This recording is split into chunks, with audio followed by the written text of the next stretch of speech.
Hello, hello. It's Dr. Goldner, just getting started in a moment. Hang in there.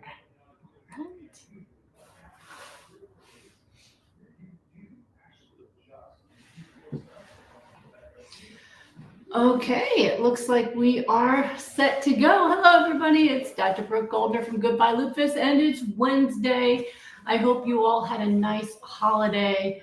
Those of you who are celebrating Thanksgiving, and for those who weren't, I hope you just had a nice week last week. I posted up a little video to help you all, but I didn't come on live.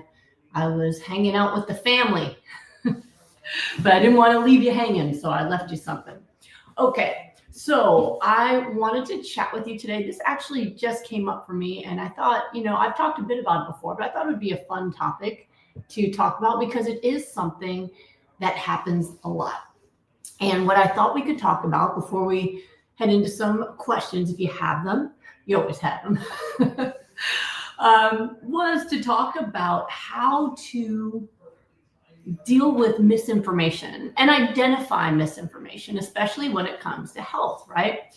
A lot of times I get messages from people about this, and the message will be a link to someone else's video, and can you make a comment or video proving this person wrong? And I don't do it. Why? Because there is an inherent flaw in the idea of proving misinformation wrong. As a scientist, as a physician, the way that we are trained to analyze information is we come up with a hypothesis, theory about what we believe to be true, and then we test it. And then we prove our theory wrong or right with results. We don't try to prove someone wrong is wrong. The burden is on them to prove themselves right. Let me give you an example that might sound nonsensical, but so do some of these ideas that people spout online. Imagine, for example, we're in the fall right now, okay? So imagine that somebody says to you, the reason that leaves fall off the trees in the fall, in autumn, is because they are afraid of Santa. And so the leaves have to drop off the trees and get away from the tree before December because they're afraid of Santa. And then you want an arborist, a tree specialist, to prove that person wrong. Now, I know this is a bizarre example, but imagine the scientist trying to argue with the fantasy. There's no winning, right? Because what if the arborist says, no, actually, leaves fall in the fall, in autumn, because the tree is conserving energy and water for the colder months ahead. And the first person goes, no, they conserve water and energy because of their fear of Santa. So is the arborist responsible for, first of all, proving whether or not there is a Santa, and then in addition to that, proving that the trees are not afraid of Santa? It doesn't make sense, right? It is up to the person creating the misinformation to prove their case. And unfortunately, when you are online, and I am grateful for the internet. I'm grateful for the internet. I was just watching Stranger Things with my son, who's now old enough to watch Stranger Things. So we're watching first season, and one of them needed to do research, and they went to the library, and I told my son, this was how we did research when I was a kid, is we went to the library and we had to read books. And I'm grateful now that if there's something I want to look up, as I was just doing today, I was looking up some studies, I just can go to PubMed online and look at research that's been published and see it right there. Love the internet. The internet also allows me to connect with people all over the world. I have family in Israel that I can see face to face if I want to. Amazing, right? People across the world can communicate with each other. I can reach you and you can reach me. It is wonderful. And it is also a place where people might appear to have false equivalence in terms of their knowledge, experience, and information they're giving. That there's a lot of people out there that are very attractive and charismatic and completely talking out of the wrong orifice of their body when it comes to the information they share. And unfortunately, it can be difficult sometimes to figure out what's what. So here's some tips that I have to help you with that, okay? Because sometimes you can't smell the BS through the screen and you need some help with it. So number one, don't burden yourself with trying to prove disinformation wrong. You're going to wear yourself out. Somebody espousing disinformation is usually not looking for information. They have an agenda of some kind. A lot of times it's just attention and views, you know. Maybe they even believe it. I don't know. But usually you're going to waste your time and your energy trying to do so. And again, it's impossible to argue with made up information, hence the leaves and the Santa example, right? You will go down a rabbit hole and you will end up just in a hole. It's just, you're not gonna make any progress on it. And one of the ways you also know when someone's really tied to a belief more than data is when they're always looking for exceptions. Like, have you ever met someone where you said, you know, hey, plant-based diet is the best way to live for your health. And then they will look online and try to find a vegan somewhere out there that's sick and be like, see, there you go. Ignoring, of course, that it's hard to actually find that exception, that the ICUs are not full of vegans, that the heart attack victims are majority not vegans, right? That they're ignoring the bulk of the evidence to try to find an example. It's very much like if you tell someone smoking, very bad for your health. High chance you're going to get emphysema, you're going to get heart disease, you're going to get cancer. And they go, well, I just saw on the news a guy lived to 105 who smoked cigarettes. Oh, well, then I guess you should just bet your life on the mutant, you know, singular example you found versus the wealth of evidence we have over decades about the lethality of cigarettes. So someone who's looking to confirm their own belief is always going to look for the exceptions. Why? Because they don't want to change. The person who's smoking wants the exception because they want to keep their belief. They want to keep their behavior. The person who is, you know, severely addicted to bacon and cheese is going to look for the reasons to find you wrong rather than being open to understanding. And that happens in so many ways, not just in your family member who won't listen, but even out there, you know, in the world of course, people teaching health and nutrition. A great example is, you know, the carnivore diet. There are humans out there who actually think they're carnivores. And I know that sounds funny for those of us who understand, you know, biology and what carnivore appearance and behavior look like. Listen, if you salivate at the sight of an animal being slaughtered and blood pouring out of its body, if that gets you hungry, I'd consider it, especially if you could catch it and pull it apart with your own teeth.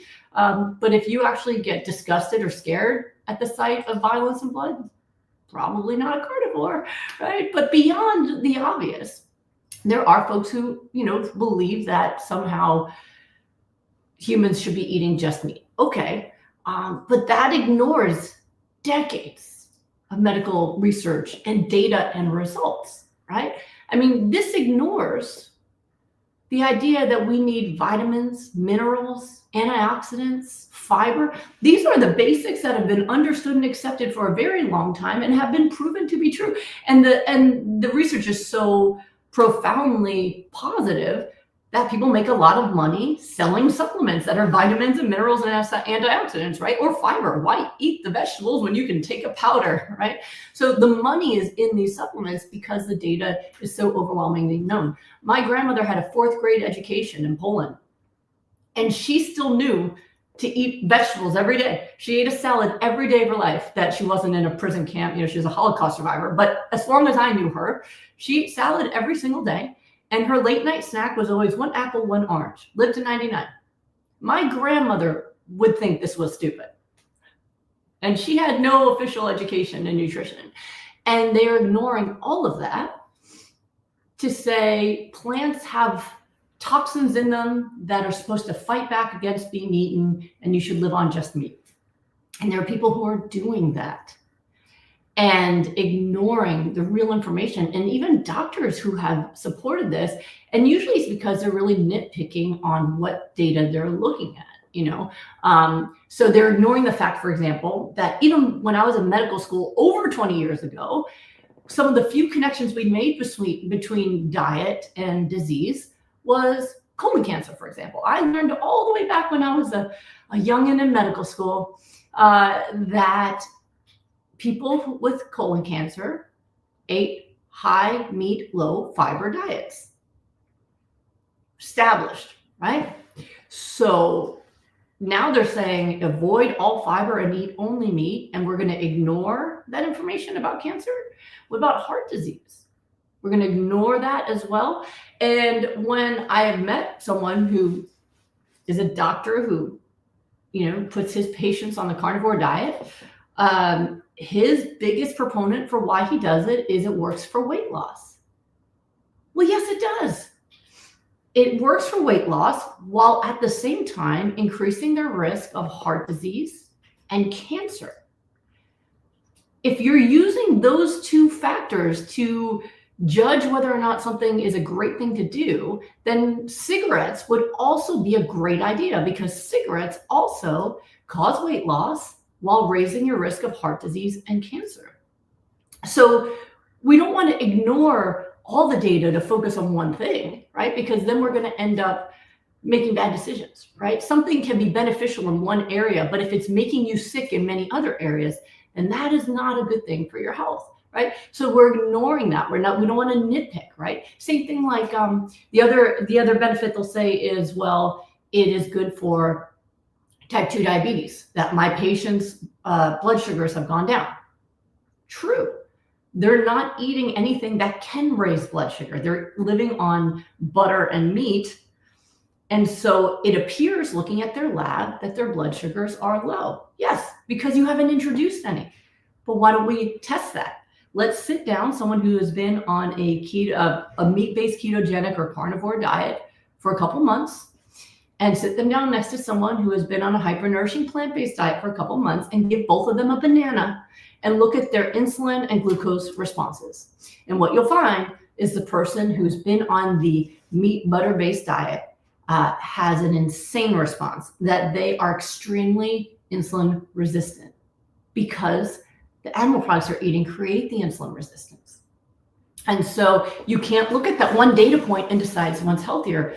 In reality, they are unhealthier. You're just filtering out all the rest of the information to focus on one data point to prove your idea, your point, but ignoring everything else that is an important factor in somebody's health, right?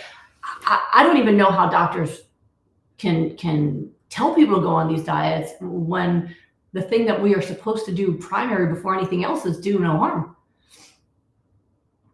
But that's being done. Now, the person who wrote the book on the carnivore diet, a doctor, I'm sorry, I don't even know his name, but I like to not even say people's names because I'm not looking to start fights or defame anybody. But the person who wrote the book, he actually publicly, which I think shows integrity, has come out and said he's no longer on the diet because he was scared for his health. While he did lose weight at first and he, got his muscles and thought he was doing well, his lipids were out of control. His testosterone had plummeted, and he realized that to get his health back, he had to add plants back in. He's still doing weird stuff, but he's no longer carnivore.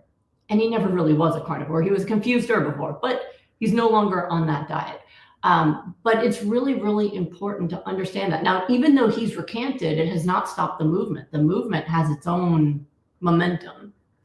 But again, arguing with misinformation is difficult because they'll always look for the exceptions. And what this doctor has said is even when he was teaching this, he realizes now that he was filtering out all the data, all the studies that went against what he was doing because he was so focused on trying to prove himself right, that he filtered out everything else to the detriment of many people. I've had a lot of people come to me who became extremely diabetic eating that way, who went into kidney failure eating that way, who developed autoimmune diseases eating that way. So a lot of harm has been done. But again, this is one of those ideas of, kind of ignoring real data, real results to embrace an idea. Very hard to argue with those kind of people. And it happens even in the plant-based world too. I'm not saying it doesn't. There are folks who are proponents and teachers of plant-based diets who really feel like they've chosen a team. You know what I'm saying? They have decided that there's just one way that's best, and they aggressively go after people, even people who are getting good results, helping people, and try to attack what they're doing, not based off their own research, but based off of their own agenda and their own ideas. There was one doctor who's made videos about me, and listen, a lot of these people will do that because it's how they get attention. They see who's getting attention, and then they use their name in their videos to try to drive traffic their way. It's something that, that's how you manipulate the internet. So this same person has gone after Dr. Furman, for example, who also for decades has helped people, right? He's gone after Chef AJ, who's just a really great person who tries to help people with information, right? And recipes, right? So he just kind of does that. And I've had people send me videos he's made of me, and I don't watch them because I'm not interested in watching someone say mean things about me. I just want to help people.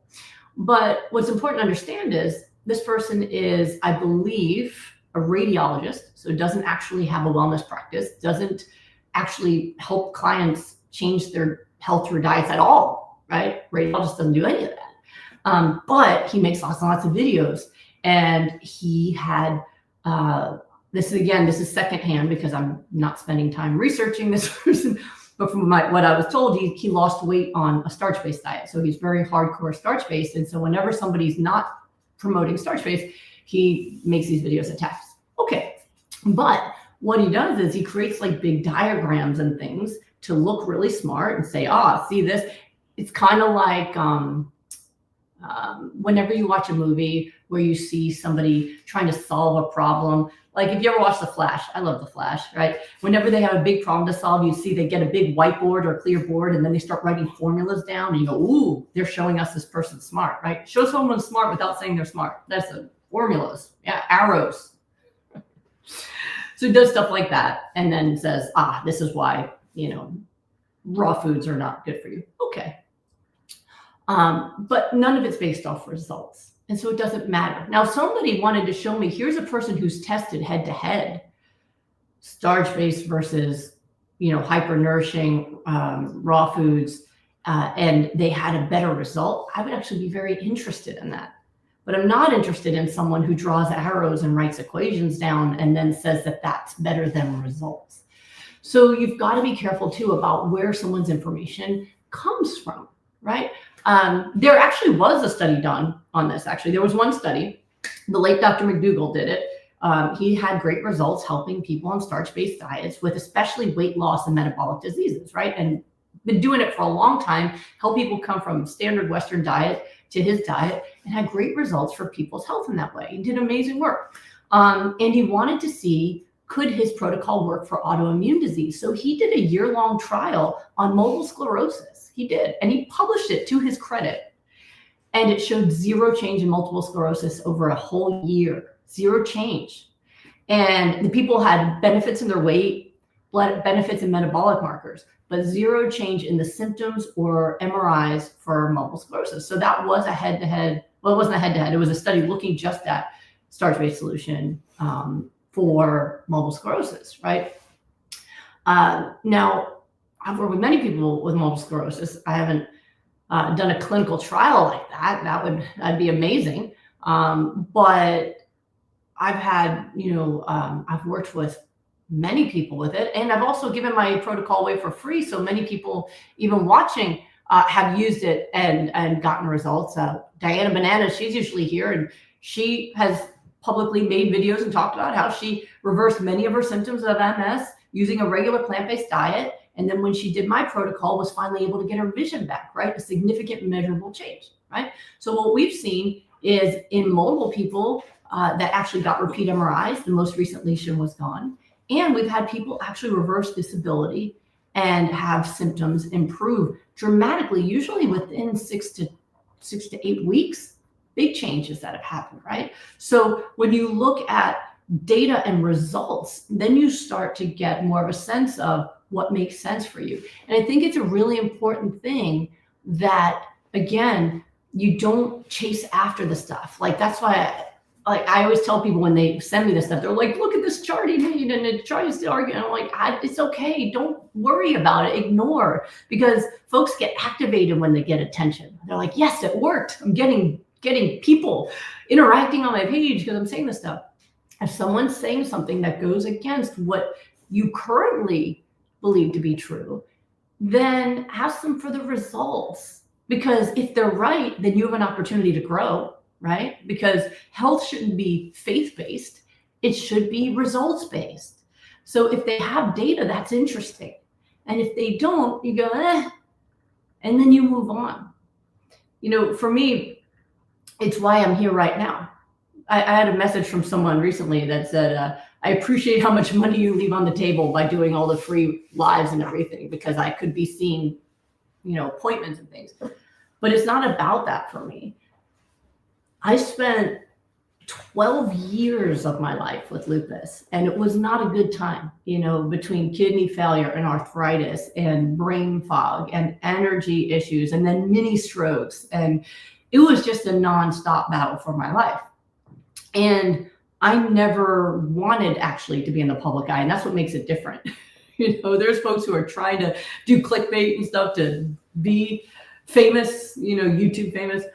I just wanted to work with the homeless, which was what I was doing before I did this, because my heart has always been in helping the people that no one else helps, being a voice for the voiceless. So helping people coming out of foster care and people who are homeless, like that was where my heart was. And then I realized how many people are dying from these diseases, autoimmune diseases especially, that didn't know there was something else they could do. People who are getting kidney transplants where my kidneys went back to normal because they didn't know better. And so I pushed through my own resistance of wanting to be public about my health. I had spent most of my life not telling people that I had lupus because I never wanted pity. I didn't want to be known as the lupus girl. And now look at me today. I am the Goodbye Lupus woman. At least it's Goodbye Lupus. But I never wanted my diagnosis associated with who I was. I wanted people to see me for a good doctor, a good friend, a good person, but not connected to disease. But I pushed through all of that and turned the camera on with a lot of pressure from my husband to do it, because I knew I needed to be a voice for people who needed these answers to save their lives. So while it might feel really nice to draw a lot of pictures and arrows and talk out of, let's say, your face about what you think might be true, I find it unethical. And I find it disrespectful to the public, because you don't know until you test. I have a lot of respect for people who do those tests, who are open-minded.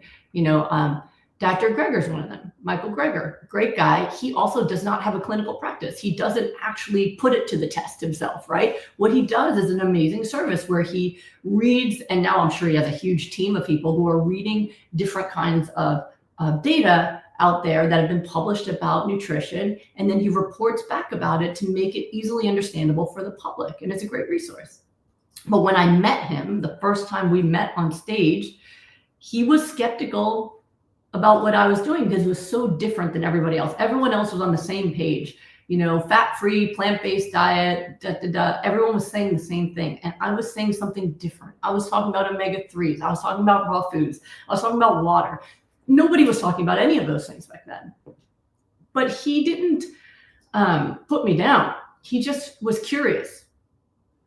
Well, but he spouted the stuff that other people at the time were saying. We have enzymes in our saliva, so I think we need to chew over smoothies, but I don't really know. I said, that's fine. I do know. Let me show you some of my results. And we chatted for a while. And then a year later, he came back. We were at the same conference again, and he said, tell me everything, because I've been traveling the globe and people keep saying your smoothies saved their life. Now I want to know exactly what you're doing. And it was shortly after that he published his video about making his favorite green smoothie. Right? People who were very against fats at all are now saying, okay, you should have some omega-3s. They're still scared of them. They're like, a tablespoon, right? But all of that have come about because the results have proven that what I'm teaching is correct when it comes to health. That's not across the board. There's another plant-based doctor that I highly respect who's helped people with heart disease, for example, who will say to people, don't use her smoothies for heart disease, but never has said why in terms of results. There's no results. Just, I think it's better to cook the kale. But it's not results-based. The people who have tested it, they're saying the opposite, right? So for example, the late Dr. Montgomery, we had a long chat. He had me teach before at one of his conferences. He told me, as a cardiologist, he's an actual cardiologist, the other person isn't. He's a cardiologist, and he said that when someone has had an acute MI, so a heart attack right there in the hospital, the fastest recovery was with green smoothies. So he would put all of his patients that had a heart attack in the hospital on green smoothies, and they would get better faster. That's testing. So he literally had a green smoothie protocol for someone who just had a heart attack.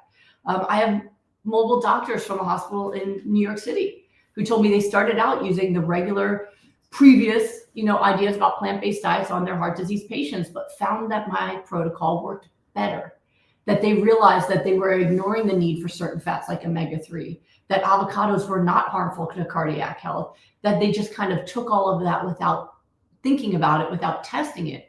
And now they've tested it and said it works better. So when cardiologists put it through the test, they say that the green smoothies are effective. And that's again why when you're dealing with the misinformation or trying to determine if you're getting misinformation, the best thing you can do is look at results. If someone's saying, I think, let them think. All right. I personally, for those of you who know me, I only teach what I see in terms of results. When I first wrote Goodbye Lupus, I had maybe hundreds of results. At this point, it's been thousands of results. And that's why also you've seen me evolve over time. Things change a little bit over time. The basics are the same, but my amounts and things that I've recommended have altered. I've added things like talking about iodine, which I didn't before, because I've learned working with people what's necessary through the results. Oh, somebody had their TSH go up. Oh, they weren't using iodized salt. Okay, someone had hyponatremia. They weren't making sure they got their teaspoon of salt. These things have all come because I evolve what I do based off results. And as a former patient and as a physician and even a talking head on your computer screen, I just think it's the most ethical way to interact with the public. I have ideas and I have theories. I do.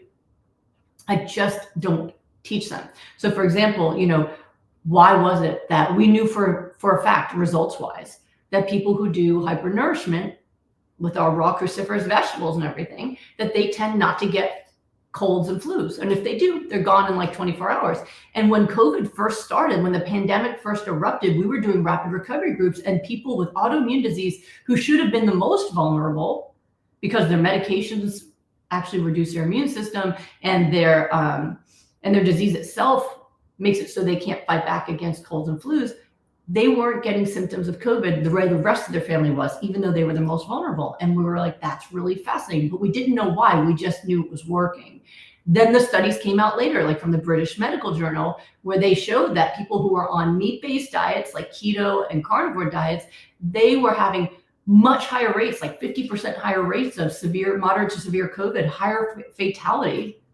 And people who were plant-based or vegan, first responders right there, doctors, nurses, that they were having, plant-based ones had up to 70% protection from moderate to severe COVID. So we were seeing the differences, right? So results started to show that. Now, more recent research from Johns Hopkins showed that ingredients that you only find with cruciferous vegetables like sulforaphane kill viruses like the COVID virus. So now we're getting to the why. I didn't know the why, and there's probably more to it, the vitamins and minerals, the omega-3s, all of those things. But the whys often come out later in the research lab. I'm not in a research lab. I'm spending day to night helping people. Literally, I am sitting here working with people, whether it's rapid recovery or appointments or all those things, from after I get done with the gym in the morning until probably like 7 o'clock at night every night. I spend it nonstop working with people directly. That's where my place is. That's where my purpose is. And that's why I teach results. But not everything has an answer as to why yet. And as soon as we develop a theory, if we present the theory, you might be wrong. Humans are notoriously good at being wrong, even smart ones. They're wrong all the time. Even scientists wrong all the time. How many times have you looked back through history and scientists got it wrong and then found out later what the truth was? So when people ask me now, why is it that high fruit interferes with the recovery rate in your rapid recovery program? I don't know.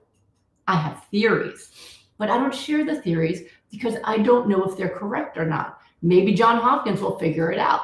What I know is results. And so that's what I share with you. So when you're looking to figure out what you need to do, my advice is, number one, don't waste your time trying to disprove misinformation. Ignore it. All right. The people who are spreading it either really believe it's true and just are filtering out the truth because they don't want to change their mind, or they have some other agenda, whether it's attention or views, or ego, right? Ignore it. And instead, just rely on results. And that's true not just in nutrition, but everywhere else in the world. If someone said they have the SAT prep that's best, what is their average SAT scores of the people who do their program, right? SAT is on my mind, obviously. My son is studying for his. If someone says they have the best investment advice, make sure they've got millionaire clients, right? So that I think can help the most, because I feel bad when I see folks, sending me so much, videos. Can you believe this person said that? Make a video to fight back against it. And I'm like, no, I don't want a war with someone online. I'm just trying to help people get better. They can do their thing. They can make their videos. They can spread misinformation. I do believe in two things that you might think make me naive, but I believe in them fully. I believe that people are inherently good and are trying their best, even when they're doing the wrong thing. And I believe that the truth always wins out in the end. The truth might take a long time. Who knows? Maybe I will no longer be here when the truth comes out. Who knows? But I think in time, as you continue to do the right thing, the truth comes out. It came out about cigarettes. It's on its way out about the impact of animal agriculture, like on the environment and on health. All of the rest of it will come out in the end. But your energy is precious, and let yourself focus on doing what you know is right. Open your mind with curiosity when someone has differing opinions. Be open to seeing different results and data, and keep taking great care of yourself. The internet can be a deep, dark hole. It can be an abyss. I was just reading a published article yesterday about rates of depression and anxiety in people who are doom scrolling at night before bed. It's not good. So get the information you need, take great care of yourself, share information with people who are open and curious, and be open and curious yourself, and that's going to work out. So that is my lecture for you today. And I didn't even mean to talk about it so long, but I think it is so important. I don't want people to feel like they have to be on Teams. Yes, this is live, Petra, but it is it's such an important thing, and I want you to have good mental health. I want you to have good physical health, and just not wear yourself out. Oh, Diana on Instagram says, I believe in karma, doc. I got you. Yes. So, it is an important thing. Let's see what you guys are saying about all this. Yeah, it's truth seeking. I know it is bad across the board. Animal agriculture is destroying our planet. It's destroying human health, and it's killing animals. Like, it's all the things, right? It's just, it is brutal in every area, and it's bad for all of us. And I think more and more people are become aware of it, also because of the internet. Internet does give good information as well. Let me see. Let's see what else people are saying. Oh, I love when we get nice celebrations going on here. So let's see here. It says, Sarah Cat said, I've been healed of body aches, thyroid problems, and diabetes. Fantastic. I'm so happy for you. Oh, yep. Love you. Jenny's talking about this. I haven't had COVID even when living with people who got sick. It is incredible what it can do for you. Another person, Carrie, saying, been plant-based since 2011, hypernourishment 24, Goodbye Lupus protocol 25, exposed to COVID multiple times, still never had it. Oh, Brookie Bloom says that my son loves Solomon's book. Thank you. I'll tell him his book is awesome. Let's see here. Let's see here. All right, I don't know who you're talking to. There's oh, okay. Some people are sharing stuff between each other. I was like, I'm not sharing some weird narrative. Okay, you guys are talking to each other.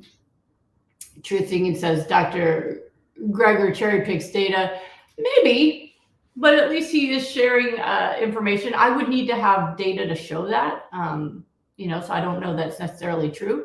But my experience with him is that early on, when other folks were pushing back, now people have generally accepted. Even the people who originally were kind of questioning the things I said have not only accepted it, but asked me to be their keynote speaker at their events over the course of the last decade. He was one of the first ones who approached me with curiosity. And that's something that I appreciate in a scientist. But yeah, maybe, I don't know how he's getting all of his different studies, so that'd be something to ask him. All right, let's see.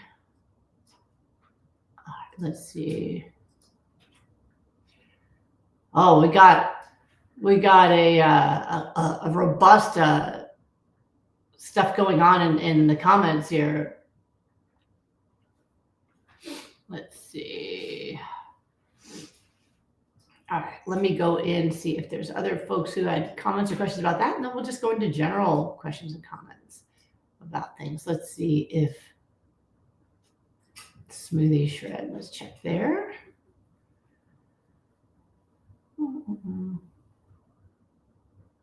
Okay.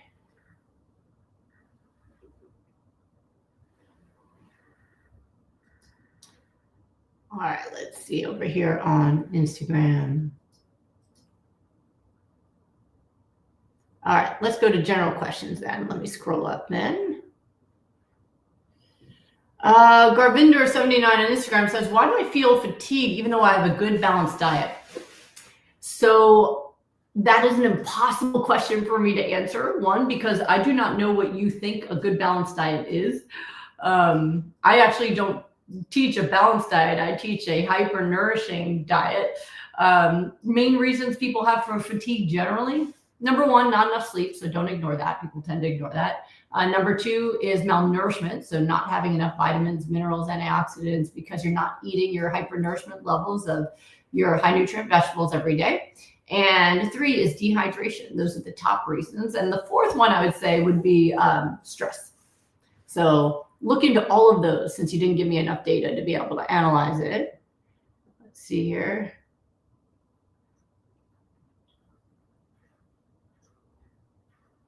Okay. So let's see here. This one is, how do you not have a lupus flare? Also on Instagram. I don't know if you're asking how I don't have a lupus flare, or if you're asking generally how not to have a lupus flare. If you're asking how I've avoided it for 20 years, it is 20 years now that I have not had any relapse, which is just still amazing to me. So I don't have it because I continue to be on a hyper-nourishing plant-based diet to this day. And I also keep my stress low. I exercise. I do a lot of self-care. I have good boundaries with people. I do all the things I need to keep myself really healthy. I live a life full of purpose, doing things I'm passionate about, all of those things. If you're asking generally, oh, I forgot to mention it, you guys. For the holidays, I did post my online classes up for free for the month of December. So make sure that you watch those if you want to learn how I became lupus free, if that's the question. If on Instagram, you can click the link in my profile. Anywhere else, just go to goodbyelupus.com and you can watch the classes. Now, I made those classes, I think I made them back in like 2017, and the information is still good. All right. And it gives the protocol, it tells my story and the protocol that I've used to reverse lupus, and also has dozens of case studies that we had prepared back then that show you results from all different types of autoimmune diseases as well. Okay, let's see here. Let's see. Lucky Cat wants to know, Can all lupus nephritis patients be allowed to eat everything in your recipe book? No, that would not be the case. So I've helped people, many people, reverse lupus nephritis and even get off of the transplant list before.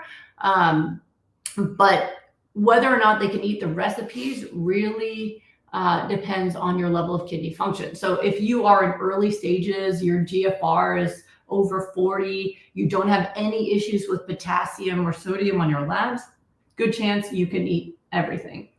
If you have severe kidney disease and you have trouble with high potassium, you get swollen if you have too much water, your sodium levels are low, those people need an adjusted protocol. So if you want to start on your own, you would just be looking for low potassium versions. So there are definitely recipes in the book that you can use and that have low potassium choices, like cruciferous vegetables, no spinach, that don't have avocado in them, things like that. So we do have plenty of recipes in there that either already are low potassium or are easily adjusted, where you could just switch out the fruit or something and be able to do it, or take out the avocado and use cold pressed flax oil instead, something like that. I do that for my folks that I see. So for example, a lot of people with kidney failure will do my rapid recovery group, because if you're an organ failure, you really don't want to waste time, right? You want to get people you want to get people healthy as fast as possible, because every day is potentially organ. And so for those folks, I actually look at their labs and then I design a protocol telling them how much I want them to have of the different vegetables and water, salt, all that. And then they get serial labs so I can make sure that their potassium, sodium stays in range and that they're getting benefit. So in those cases, the best thing you can do is work with us. So our next group starts January 9th.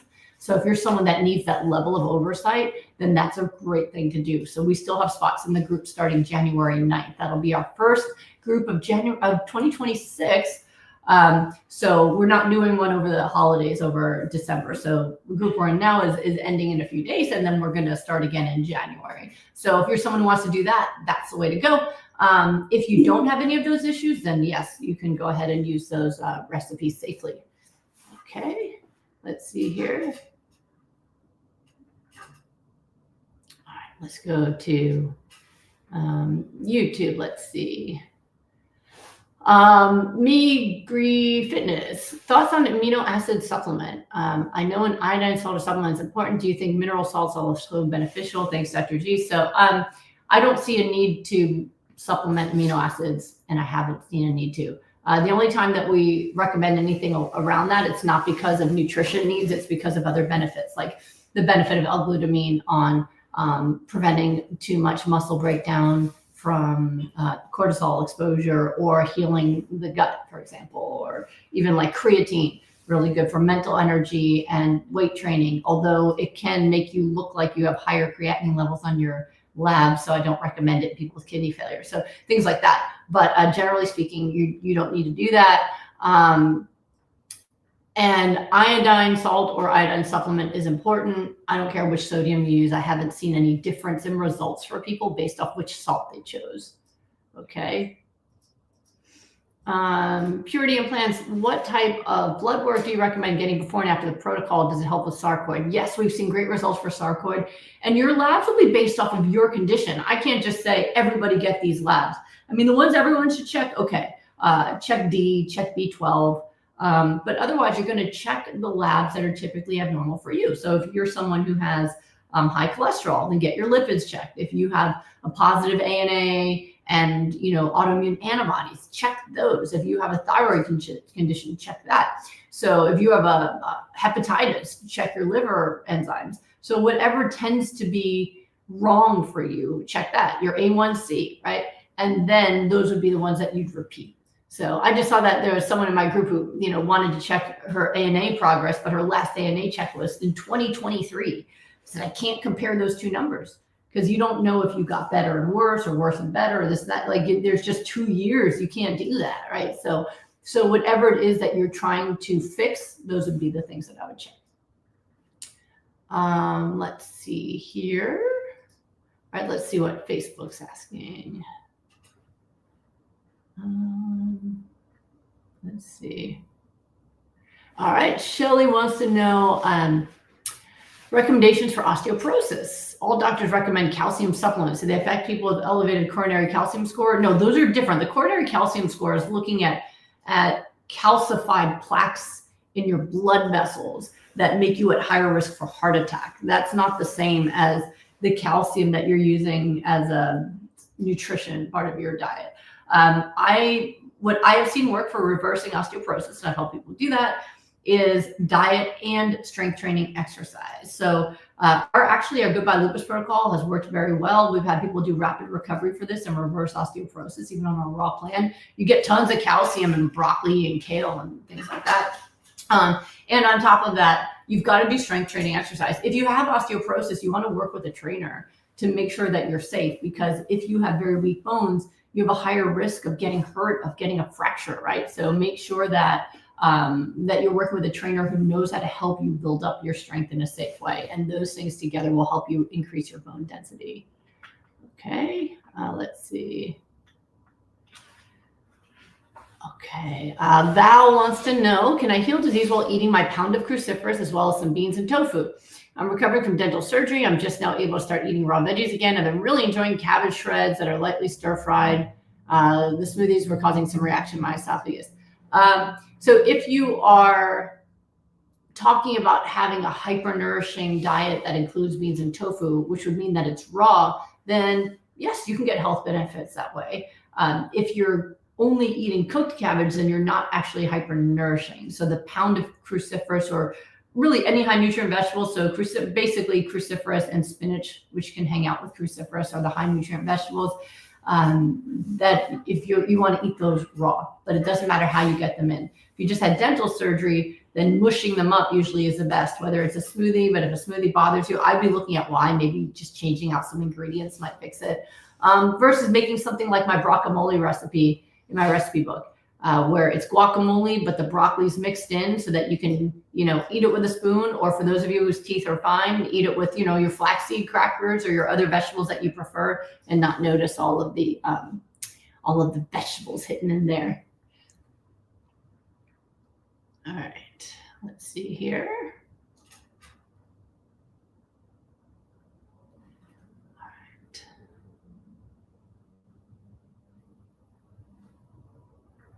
Oh, this is such a good one, Val, because I work with people on this all the time, and it's such an important thing for people to know how good this is for your eyes.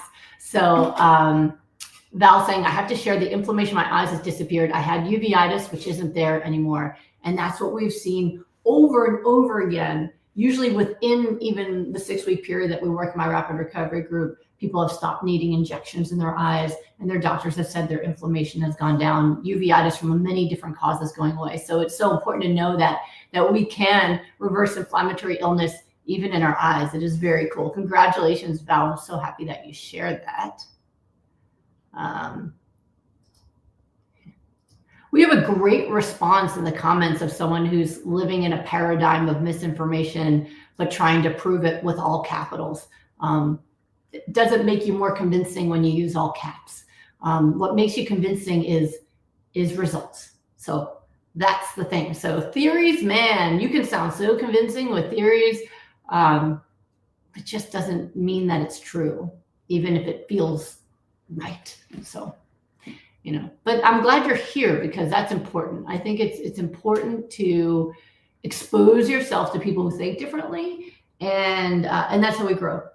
When I first heard of being vegan, I was in college, and I met my first vegan, and he had a big ring through his nose and tattoos and all that. I lived in Doylestown, Pennsylvania before that. I'd never seen someone quite like him. And he was really interesting to me. And then he told me he was vegan, and then he told me what vegan meant. And my response to my friends was, that is way too extreme. I don't know how he lives that way. I thought it was crazy. I was a biology major with lupus, right? And yet, look at me all these years later, even more extreme than that guy. I don't have the nose ring and I don't have tattoos. But I would say in many ways, I'm way more extreme than he was. We can have our judgments. We can't help it. We're humans. We'll have judgments, but be curious and be open. And you might change. I mean, how many of you have different views on politics than your parents did, right? But you grew up thinking you agreed with them, and then you got exposed to more and more information and realized, wait, I actually feel the opposite about these things.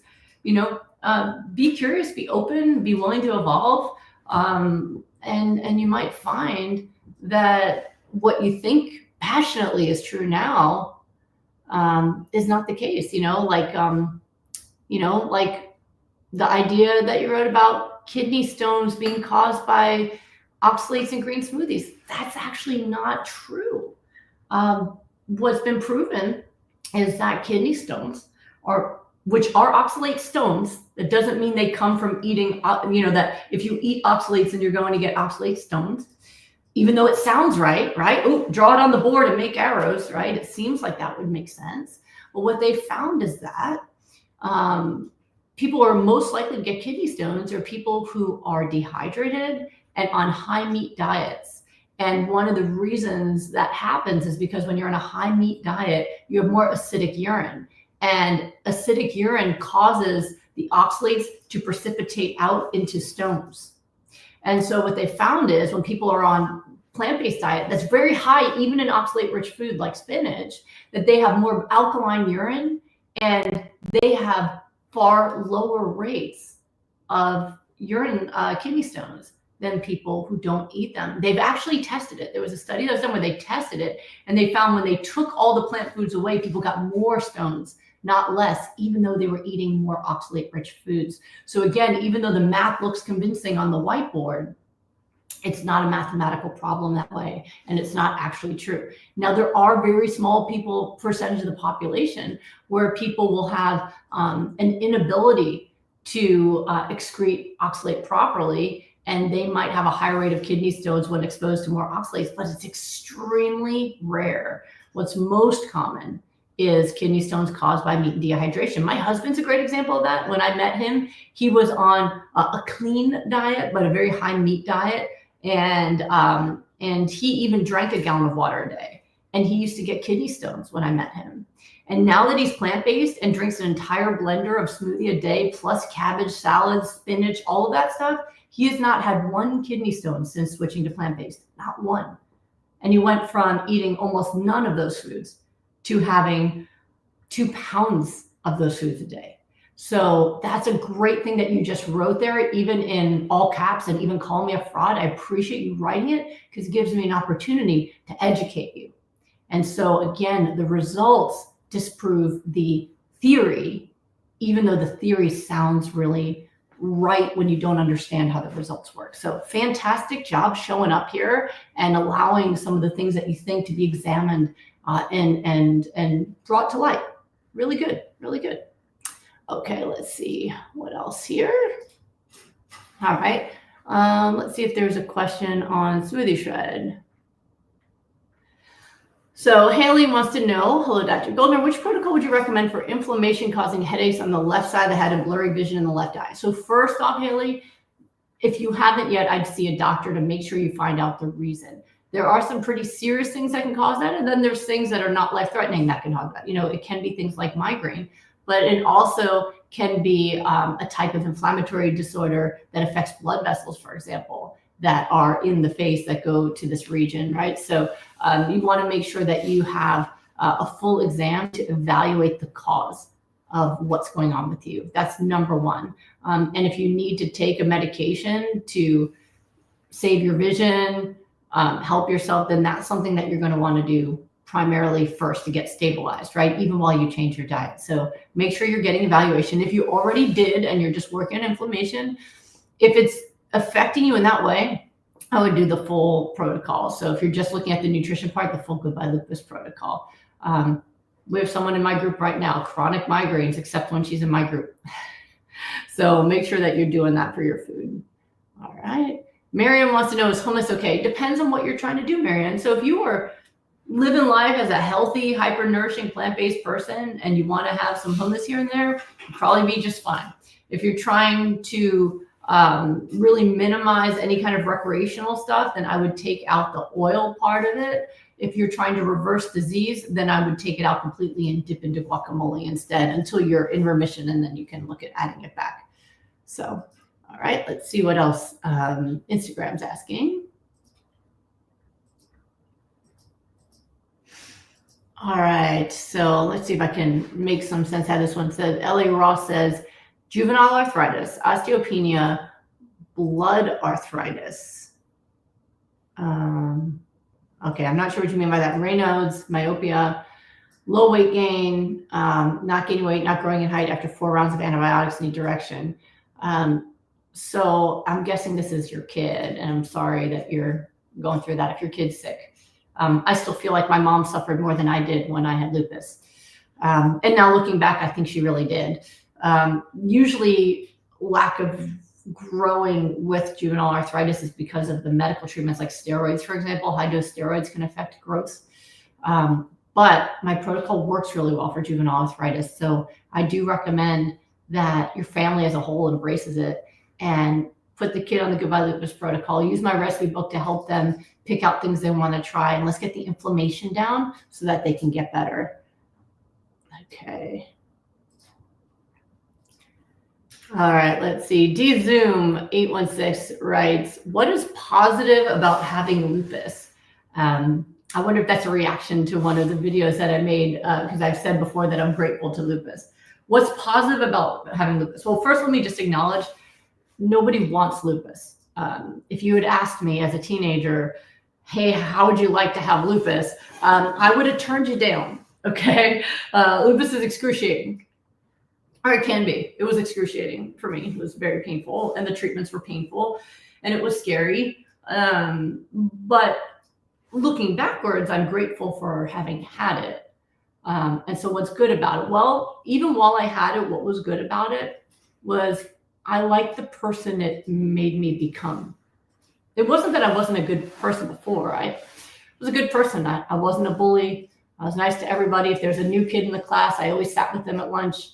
I wouldn't even let people step on bugs. Like I was really I was a good kid. You know, I worked hard. I didn't rebel. It's a good kid. But lupus turned me into someone who was extremely strong. And what I mean by that is that it became very clear to me what was important and what wasn't. It allowed me the ability to form good boundaries with people because I could feel more directly the effect people had on my energy and on my mental health.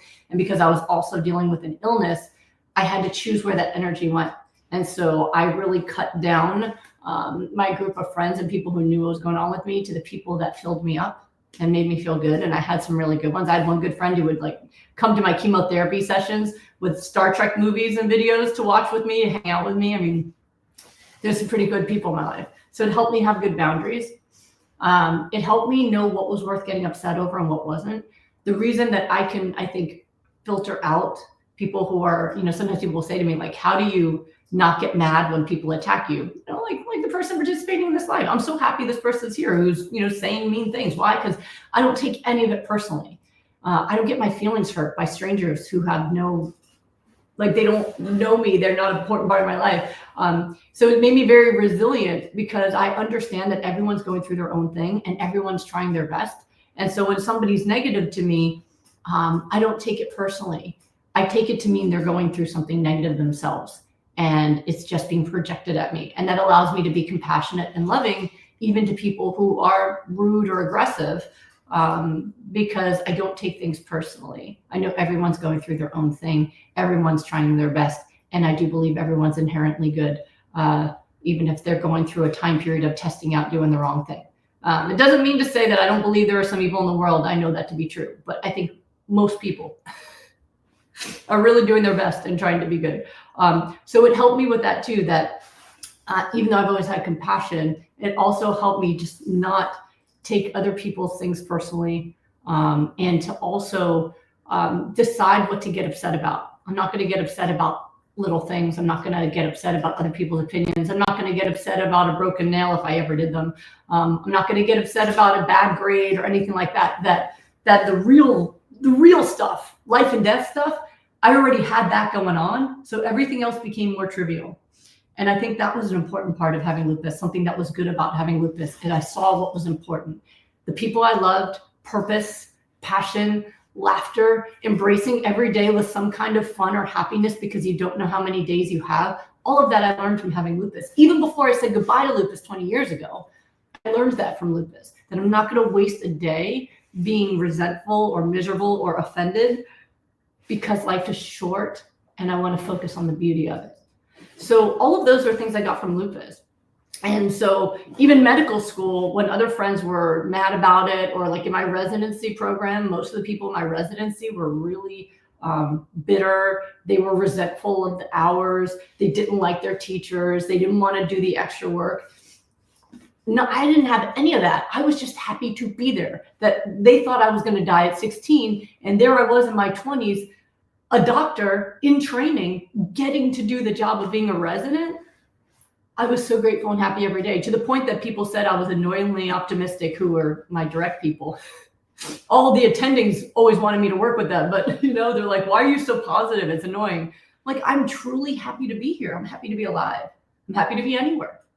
All of those were gifts I got from lupus. And so even if I had not reversed it, I would say I had a lucky, beautiful life in spite of lupus, and also because of lupus, because it taught me so much about how to really live for the day and live for passion and purpose, and